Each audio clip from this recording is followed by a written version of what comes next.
badge of honor.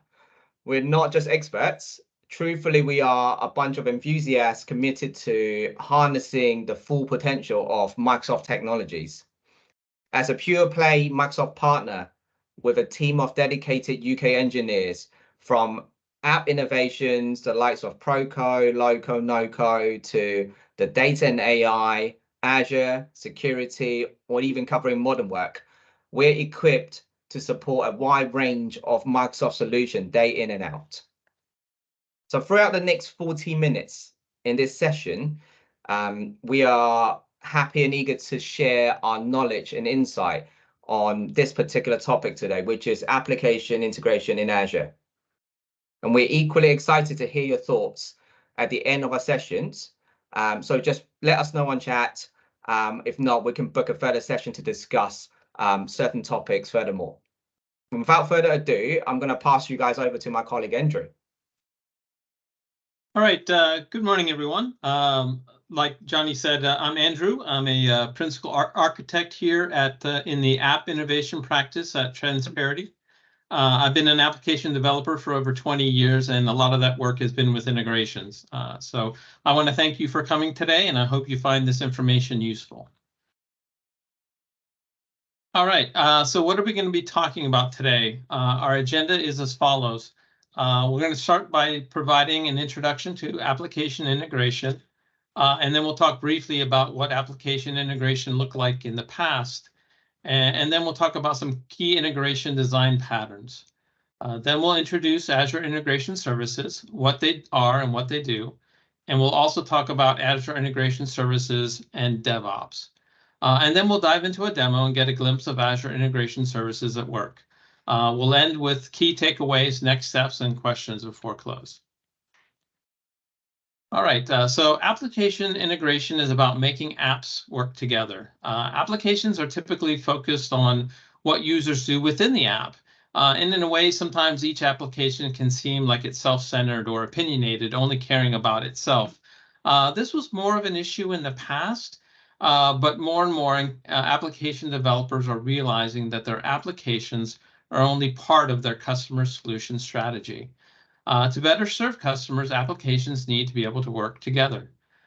Thankfully, the industry has recognized this need, and good applications now typically provide connection points to integrate with other applications, and service providers are providing unified sets of tools to allow organizations to connect their applications together to do more.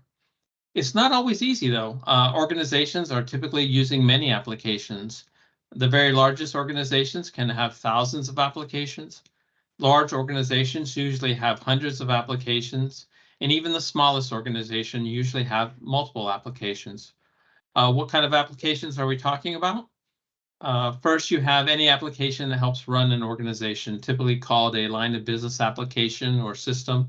And next, you have like internal applications, HR, payroll, pension, CRM, order management, and things like that.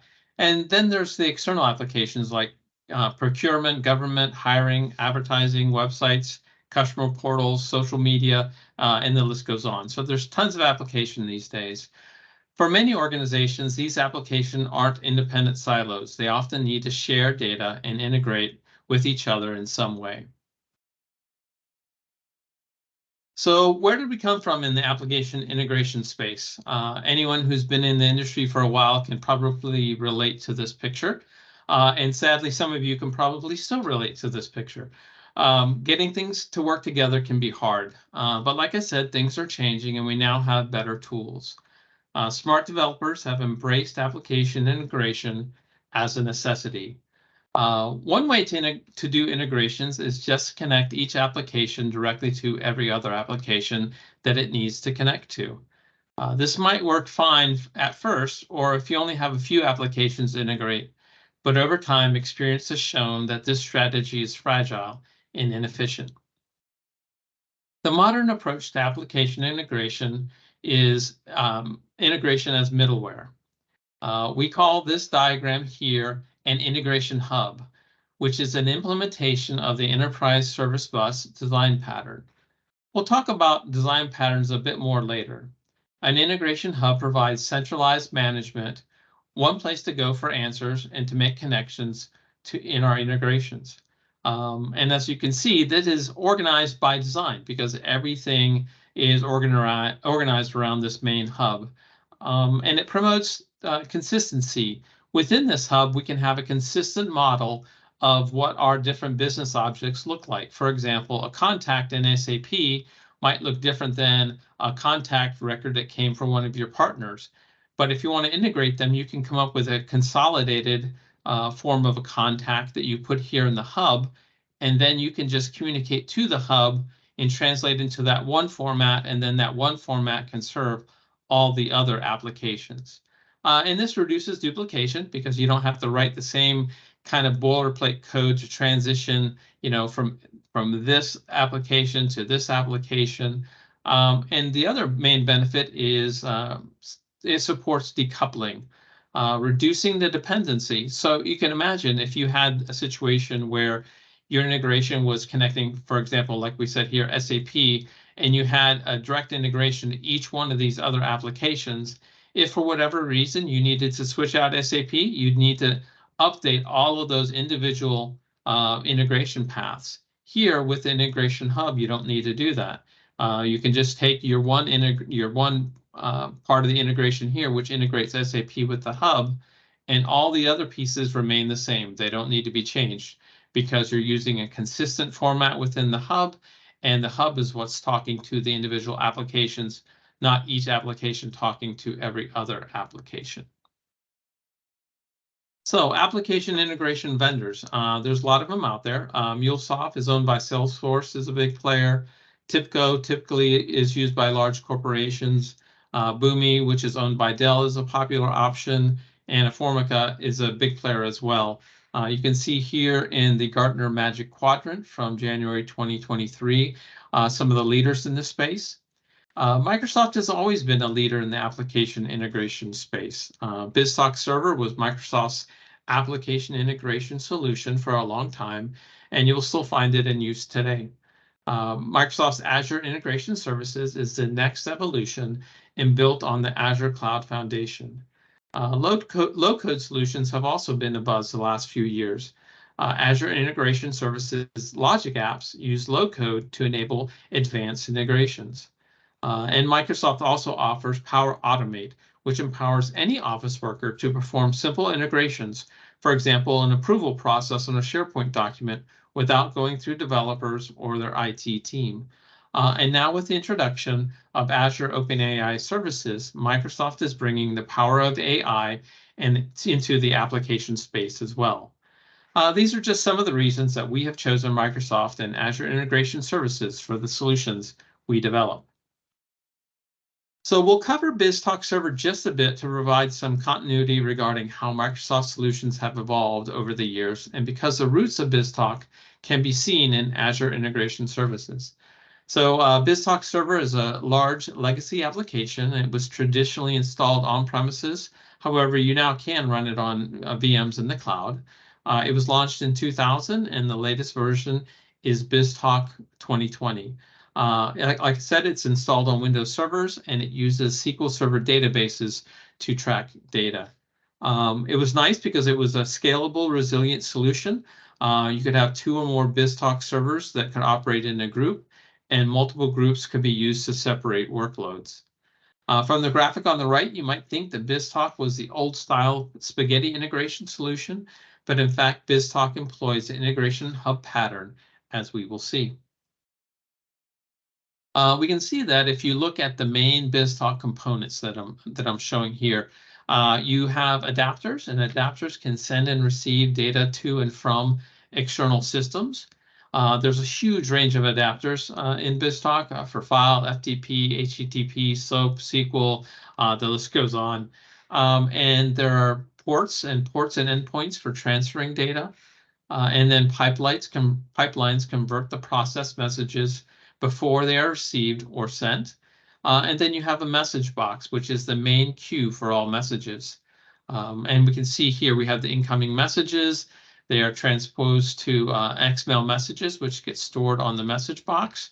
And then those messages come out of the message into orchestrations and business rules, which are deciding what to do and performing logic on them, and then back to Excel messages before they go out.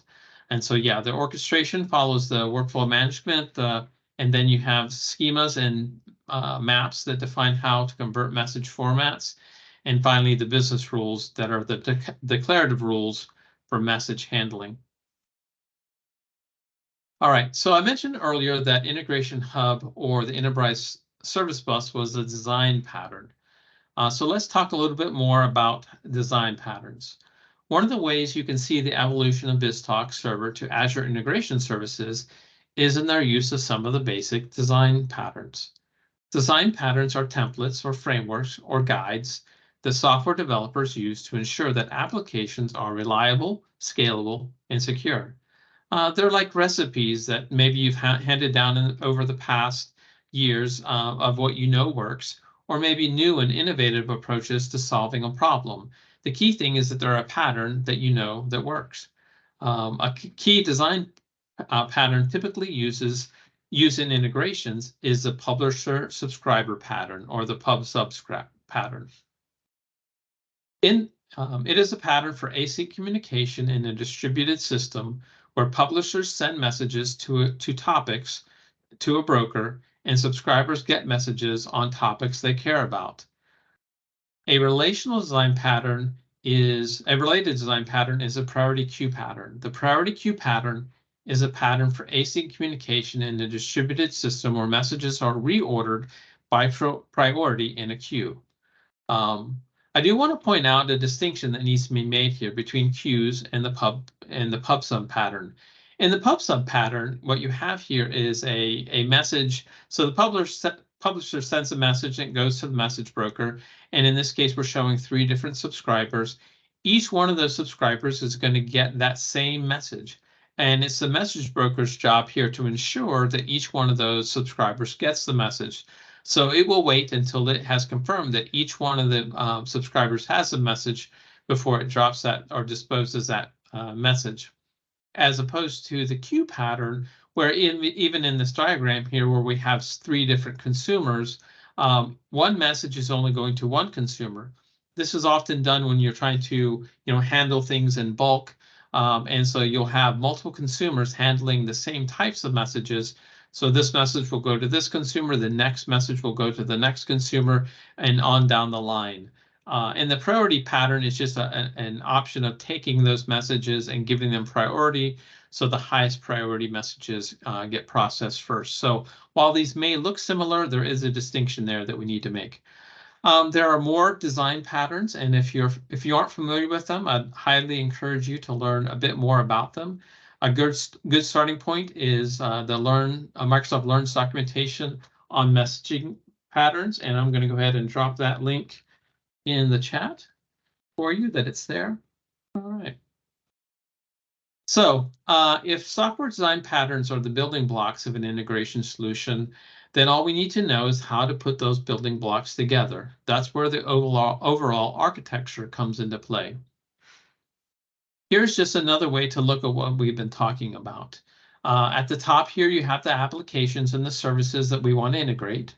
And then you have the message handling layer, where it handles the messages, and then the orchestration layer that is orchestrating those messages that come through, and then followed by the logic layer where you're making decisions and performing calculations or otherwise doing work. And finally, you have the data layer that handles information that's being managed and exchanged. And as you can see, that handles information coming in and going back out. So overall, that's kind of been a really brief overview of what application integrations kind of look like, especially within the integration hub pattern. And it's all about making applications work together. So everything we've talked about so far has been background to the main thing we're here to talk about today, which is Azure Integration Services. It is Microsoft's latest offering in the application integration space. Azure Integration Services offers a unique, cost-effective set of serverless cloud services that provide a secure, scalable, and easy-to-manage solution for the integration of both cloud and on-premise applications. So is Azure Integration Services a replacement for BizTalk Server? Well, the answer is kind of yes and no. Originally, Microsoft introduced Azure BizTalk Services as a cut-down cloud version of BizTalk. However, it was quickly replaced by a separate set of Azure services in Azure Integration Services. So it's not a new platform. It's not something you get a license for and just install on servers. Rather, it's just a collection of complementary Azure services.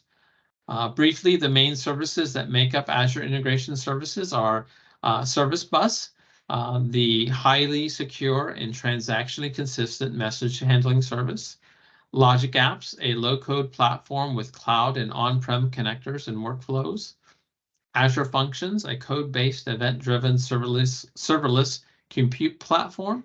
Event Grid is a fully managed event routing service with a publisher-subscriber model.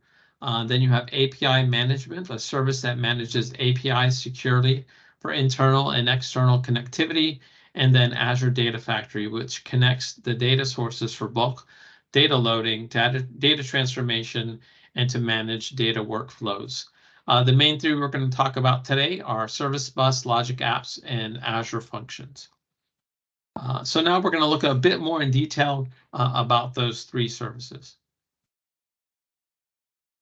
So Azure Service Bus is a highly secure and transactionally consistent message handling service. Service Bus is a control hub for your messages. It manages message transfer through to completion. One distinction of Service Bus is that it's been designed to send a message with a complete set of data as opposed to Event Grid, which just sends notifications that an event has occurred and not any payload data. So when a message comes through with Service Bus, it has a larger payload where it can send more information about that message and more data along with the message. Service Bus uses queuing mechanisms to store messages transiently.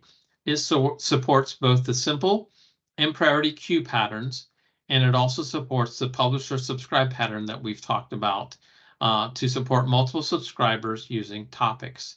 It's important to note that the system is designed to be transactionally consistent so that data is safe until all interested subscribers have processed it. It might be good to stop for a minute and appreciate what's going on under the hood in Service Bus.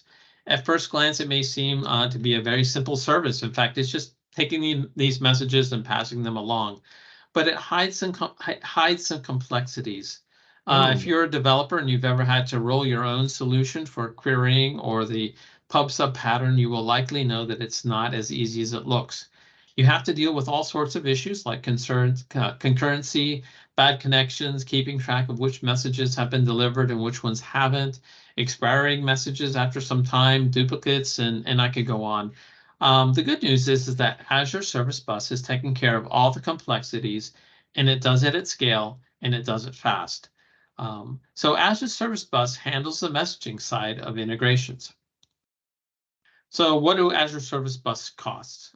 Currently, there are three levels of service or ways of paying for Azure Service Bus. First, there's the basic level, which supports queues and scheduled messages, but not topics, transactions, or sessions. And it has a variable throughput and latency and a message size limit of 256 kilobytes. And you can see the cost there on your screen. And then there's the standard. It supports all the features of the basic plan, but it does include topics, transactions, and sessions, and deduplication and more. But it does also have a variable throughput and latency, and a message size is also 256 kilobytes. And it does have a little bit more complex pricing scheme, as you can see there.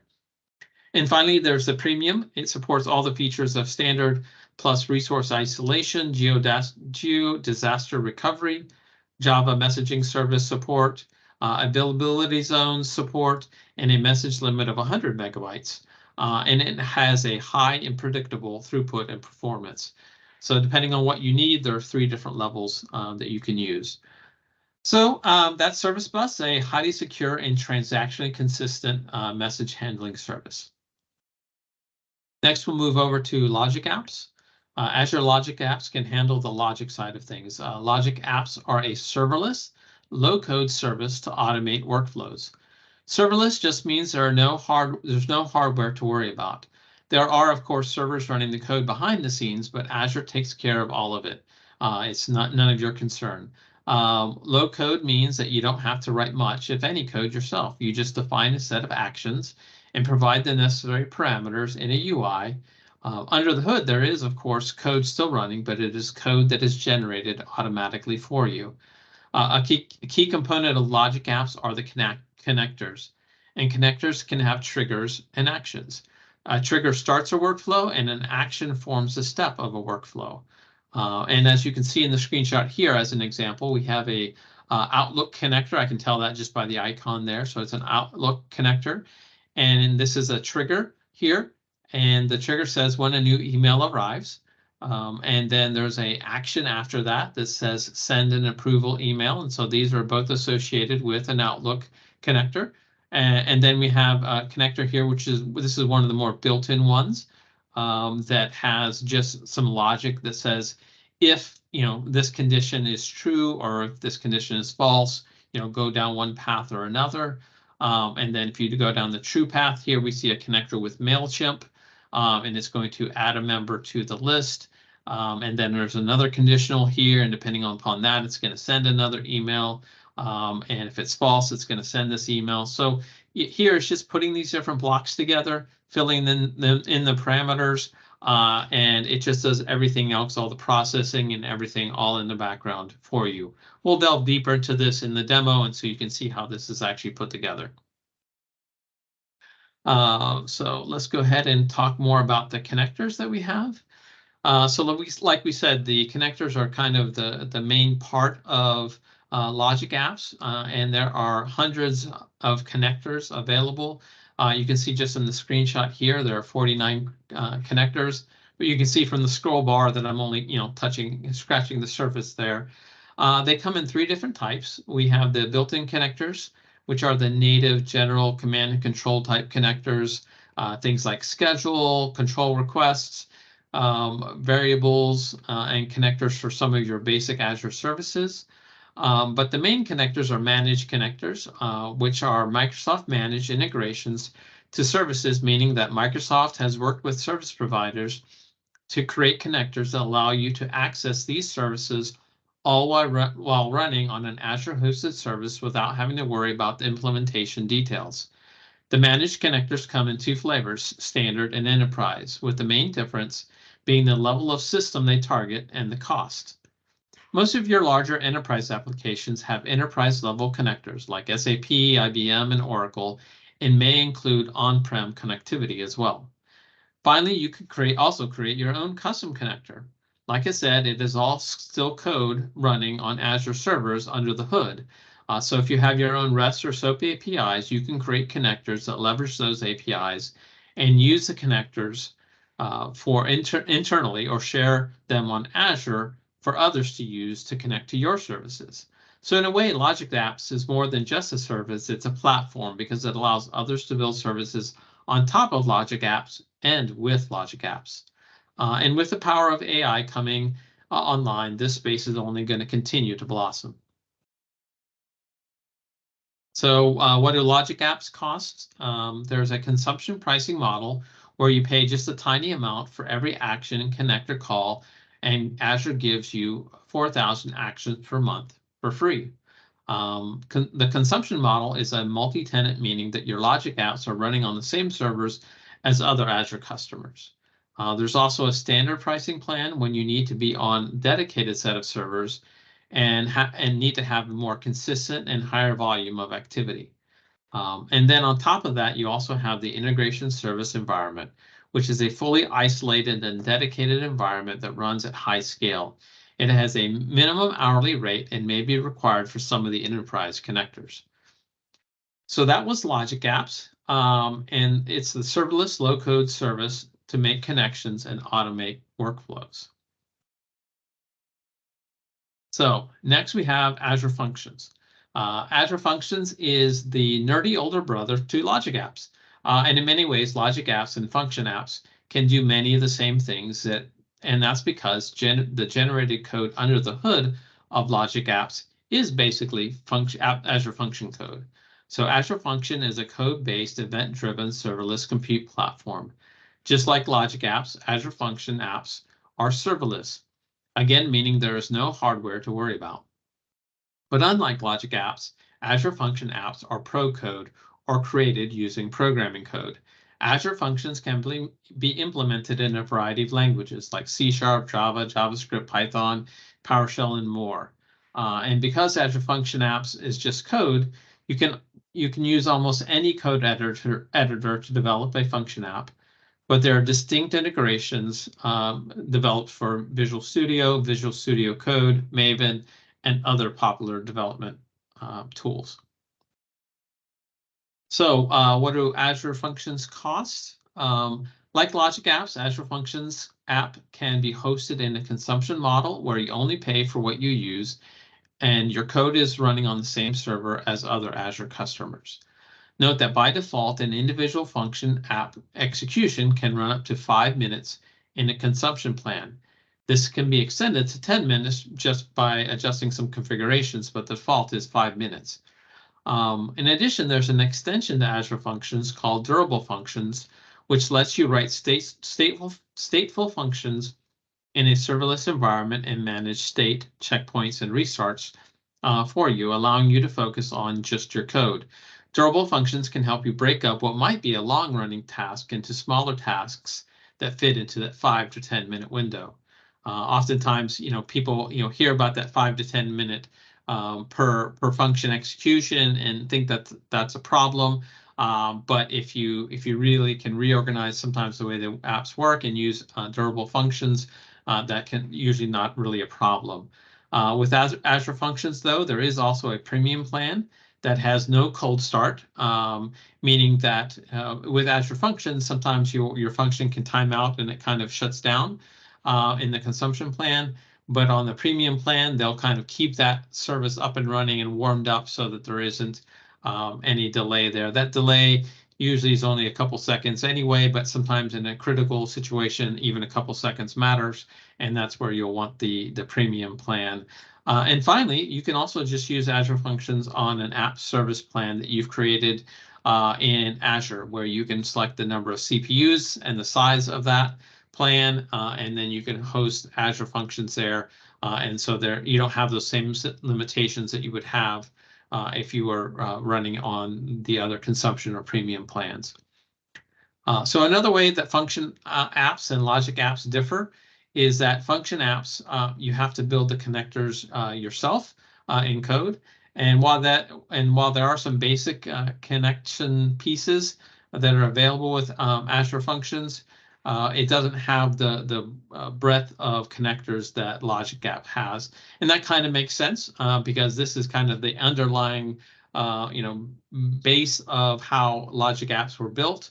And so, this is just what's under the hood, and this is what allows you to do the custom side of things. If you're not doing something custom, then Logic Apps is the way to go. But they both work together. So Logic Apps and Function Apps can both, what you can call Logic Apps from Function Apps and Function Apps from Logic Apps. So really you get the best of both worlds. You use Function Apps when you need a custom coded solution, and Logic Apps when you can put it together using the custom connectors that are available there. All right, so that was the three main Azure integration services that we wanted to talk about. But we also wanted to touch on Azure integration services and DevOps. So DevOps is a set of practices that combines software development and IT operations with the goal of shortening the system development lifecycle and providing continuous delivery with high software quality. So application integration is development, and it should follow the normal DevOps process. It should be developed as a cloud-native modern app, and it should have infrastructure created using code. Infrastructure meaning, what's going to put those services and servers in place using like ARM templates and bicep templates and things like that. And the deployment should also be automated through build pipelines that you can have repeatable deployments one after the other without any issues with consistency, and also have automated monitoring in place with dashboard and alerts. So one of the other Azure services that they provide is Azure DevOps, which, is the name implies, is DevOps in the cloud. And the platform is provided by Microsoft and supports collaborative culture and a set of processes to bring together developers, project managers, and contributors to develop software. It has sprint planning, source control, and deployment pipelines. So Azure Integration Services is 100% based on Azure services, and together with Azure DevOps, it supports all of the above. All right, so I think we're really getting close to our demo here. So in the short amount of time that we have left, we're really not going to be able to show you a whole lot about Azure Integration Services, but I'll try to give you a small glimpse and whet your appetite. In this demo, I'll show you a simple integration between Microsoft Forms app and SQL database. What's important here to recognize is the application at each end can be a wide variety of things. Remember, Logic Apps alone has hundreds of connectors, and the Azure function, and with Azure Functions, the sky's the limit. So in this demo, we'll take a form from Azure Forms, we'll pass it through some integrations created with Logic App, Service Bus, and a Function app, and that will be dumped into SQL Server to just show us going from one place to another place here. All right, and to add some excitement and risk, I've decided to make the demo interactive, and I hope I don't regret this choice. But if you want to participate, you can go to Microsoft Forms and using this demo for this demo and submit an order for a wonderful widget. I'm going to go ahead and paste this link in the chat as well here. So if you want to click on that, but don't go ahead and submit an order just yet. If you did, it wouldn't be the end of the world, but and also that, remember, I haven't designed this to manage all edge cases, so please enter some reasonable data. But if you would, enter some data, but then wait to submit that. So let's go ahead. And finally, just a little bit more detail about what the demo is going to show here. Like I said, we have the Microsoft form here to start off the integration. Then we're going to have a Logic app, which is going to capture some order information. It's going to handle that order information. And then it's going to send it to two Service Bus topics, one to handle normal processes and one to handle bulk processes. And then we'll have a Logic app handle the normal process order and a Function app to process the bulk order. And finally, all that information is going to go into a SQL database. So let me go ahead and then start sharing my other screen here. All right, so what we have here is the wonderful widget order form.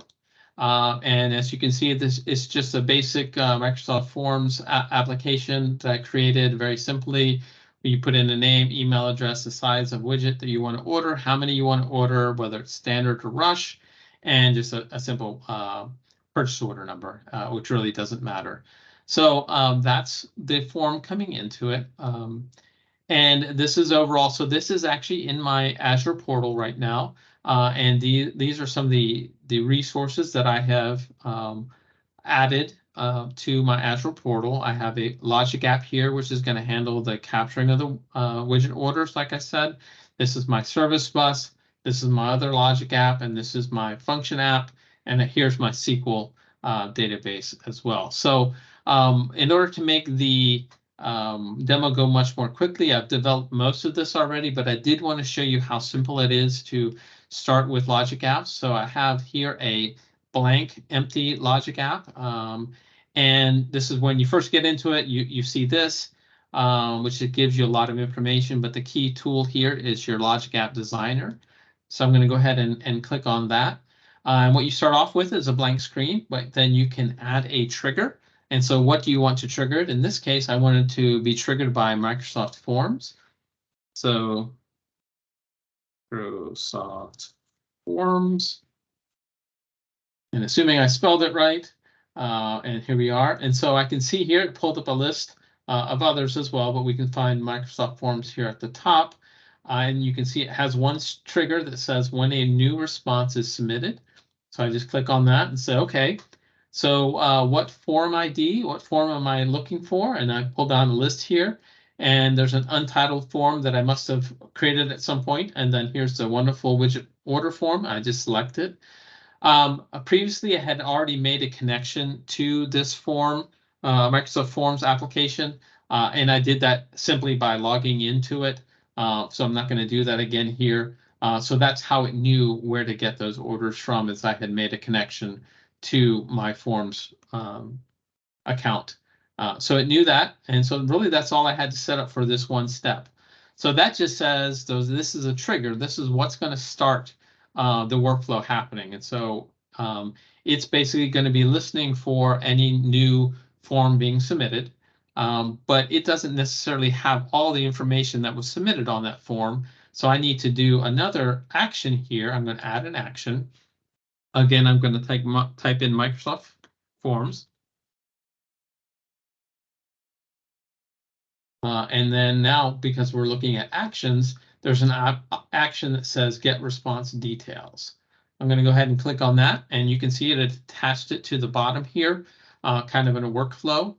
And so I'll click on this and see what it needs. It needs a unique ID identifier for the form. So I'm going to pick again this form. I chose it. The reason it made you choose is I theoretically could have had multiple forms, and when one form is triggered, I still might have wanted to get the information from another form.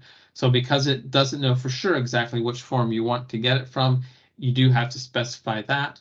But then here I need to get the response ID. Well, where do I get the response ID? It's going to come from this original trigger. And so if I click on this little arrow here, I can search for the values that are available to me. And I can see here that when a new response is submitted, this is the value that it gives, which is a list of resource notifications, response ID. And so this is what I need here. I just click on that, and that basically links everything together. And I've basically told it, when you get an ID here, go and then fetch from Microsoft Forms all the details about that specific response. All right, the next thing I need to do is, because I want to then go ahead and save this as a message into the Service Bus message queue, I need to create that message with all the information from the form. So I'm going to create a new action here, and actually I'm going to go ahead and just switch over to the actual. So this is the one that I fully built here, and this is the capture widget order logic app. And you can see the first two blocks that I put in there already. And so this was the third block that I was putting in, which is a composed block, which is going to allow me to build, in this case, some JSON data. Now, this is where we say it's low code and not necessarily no code. There are some aspects of this that sometimes you might need to put in something that might, depending on your experience, feel more code-like than others. But really all this is just defining a format for how the data should look, and JSON is a very popular format for that, which is really just a name and a value. So a name of a field email and the value. If I go ahead and click the X here to delete that value, and so I just started typing this out, but then at any point in this, I can go ahead and pull up dynamic content here, and I can get from the response, which is the form response, all the fields and values that came in from the form when it was submitted, the response, there's email and all that kind of information. In this case, I want to get the email that they put on the form, not the email they used to submit it with. So I'm going to put that in here. And as you can see, it then takes that and creates this more of a code-like function here to put that in. And I add it. The reason it shows email address here and this crazy stuff here is just because the this application interface doesn't show it properly here. I think that's this is still in preview, this part of it, but you can see that there. Another thing to point out here is that I did take the quantity as it comes in from the form. It's a string value, but in my case, I wanted quantity to be a numeric value. So I was able to add a simple function which wraps it in an int function, which converts it from text to a number. And so what I end up with it is a JSON object here with these 6 values and 6 items and their values. And then I go ahead and I use a service bus connector to save that message to a service bus topic. And so I've already made the connection to service bus, and I can pick which one of the topics I want that to go into. And then I define the content of that message, and the content of that message is going to be the output of this block here. So I was able to put that in there, and this also wants to know what type of content that it is, and so I've specified that. So as you can see, I'm just using a UI, and there's parameters, and I'm just filling in those parameters, and I'm using values from other higher up in the workflow to fill those values in, allowing me to build out this workflow. And then you can see I'm doing more here. I'm taking, if the condition of the order is greater than or equal to 100, then I'm going to consider it a bulk order in this situation. And not only am I putting a message in the order processor, I'm also putting a message in the bulk order process topic. If it's not, then I don't do anything else. So that is the second, the first logic app, or the second step in my process, as you can see here. So that is this logic app here. We can go ahead and look at, this is my service bus, and you can see that I have both topics there, one for widget orders and one for bulk widget orders. And again, this is just your message handling. And so messages will dump into each one of these topics, and service bus will take care of holding on to that message until the subscribers have asked for that message, until all the subscribers have their messages, and then it will continue. And then I have another logic app here, which is this logic app over here, which is going to process the orders. So let's go ahead and take a look at that one. And again, using the same patterns that I've used here before, you just take, this is a trigger now from Service Bus. It's going to say whenever a message arrives in a particular topic, start this workflow. So I've chosen the topic name and the name of the subscription. And then that's all I needed to do. And then it's going to, when it gets that out, I'm going to get that same message I put into the service bus. I'm going to get that out. So I need to go ahead and tell the system what that message looks like. And so here I've essentially told it that to expect some JSON with an email name, PO, and priority and quantity. And one of the things you might not have noticed or appreciated is that the names here of these are something that I'm using consistently within the integration, but they are different than what came from the Microsoft Forms side, and it's going to be different than what's on the SQL Server side. But within this application, I'm using a consistent set of names, and so all of my integrations can know how to talk the same language because they're all expecting the same kind of data. And then finally here we have the insert row, which is going to insert a row into the database. Then I also for the order, and then I execute a stored procedure, which is going to update the stocks. I see that we're probably running out of time here. So let's see if we can just see this run in process. So if you haven't already sent a form in, go ahead and do that. I'll go ahead and do that now myself. Tim King is just the name I thought of. So tk@gmail.com. And we're going to say medium quantity. He's going to order, let's order 35 standard. And that's my purchase order number. So I go ahead and submit that. And so it's shown that it's submitted. Now let's go ahead, first of all, and let's see, this is a look into the SQL database. And let's see how, so initially it started off with 100 stock of everything. Let's see if anyone jumped the gun and submitted something before me. Obviously some people did, because we can see the numbers have changed there, and a lot of different values.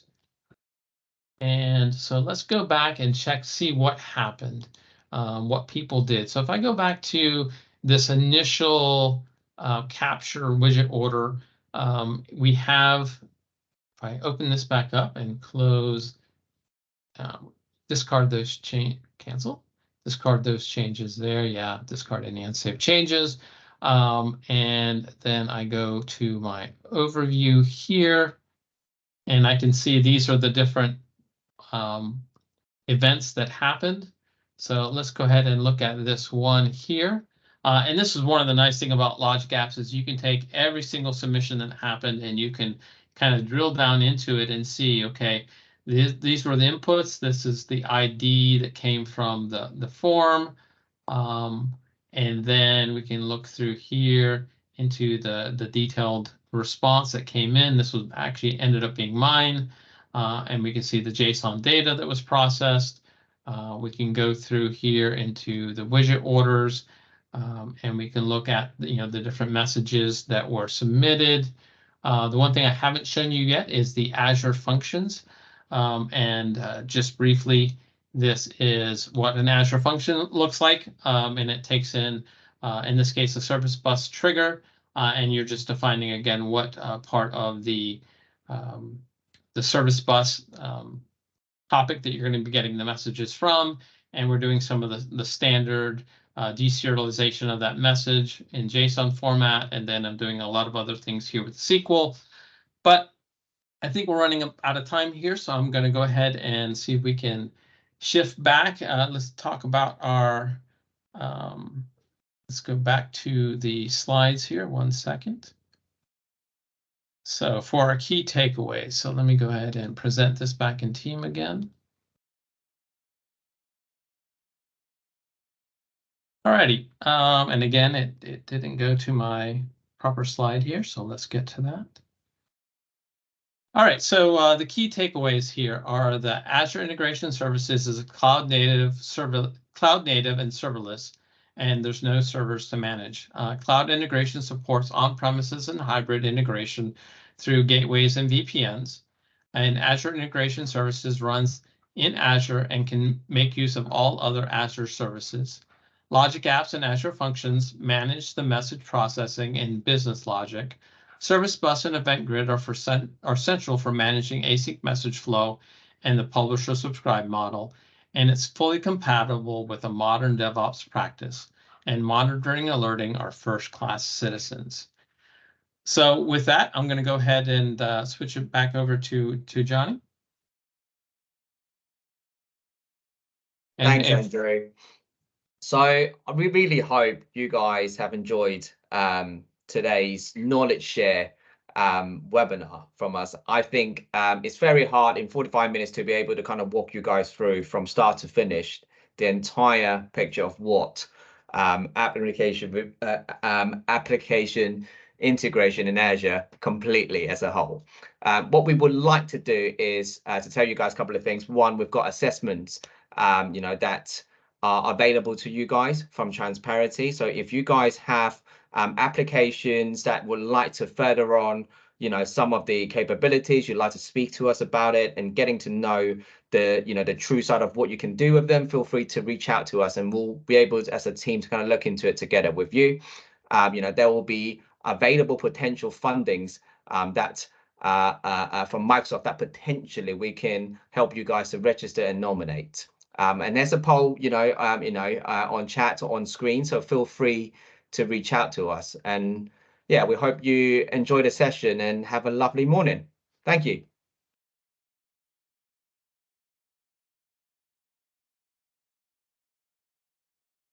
Thank you very much.